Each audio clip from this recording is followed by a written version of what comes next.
మా ఇంటి దగ్గర పెట్టిన శివపార్వతుల విగ్రహం దగ్గర ఘటం ఊరేగింపు అయితే జరుగుతుంది. ఇది అయిపోయి చాలా రోజులవుతుంది. కొన్ని మాటల కంటే అలా రియల్‌గా పెడితేనే బావుంటుందని వాయిస్ ఓవర్ అనేది ఎక్కువ వేయట్లేదు. మీకు అర్థమవుతుందనుకుంటున్నాను. Watch till the end. Mahadeva Hara Mahadeva Hara Mahadeva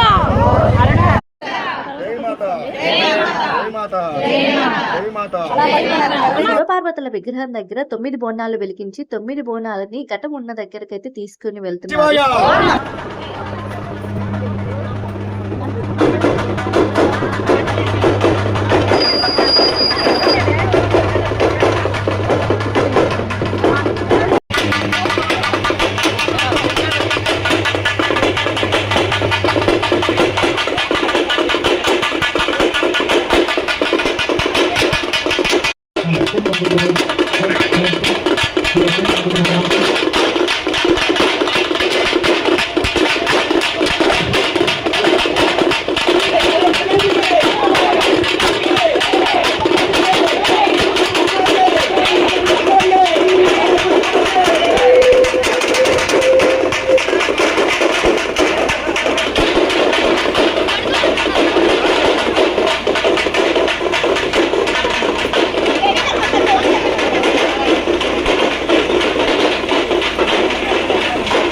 మీరిక్కడ చూసినట్టయితే చాలా మంది ఆడవాళ్ళు బోనాలు తీసుకెళ్ళేటప్పుడు చీర కొంగుని పరిచారు కదా! అలా ఎందుకు చేస్తారంటే వాళ్ళు కోరుకున్న కోరికలు నెరవేరుతాయని, అలాగే మంచి జరుగుతుందని. అసలైన ఘటం ఊరేగింపు లాంగ్ వీడియోలో ఉంటుంది. ఈ వీడియో కింద ట్యాగ్ చేస్తాను. ఖచ్చితంగా చూడండి. వీడియో వస్తే లైక్ చేయండి, షేర్ చేయండి.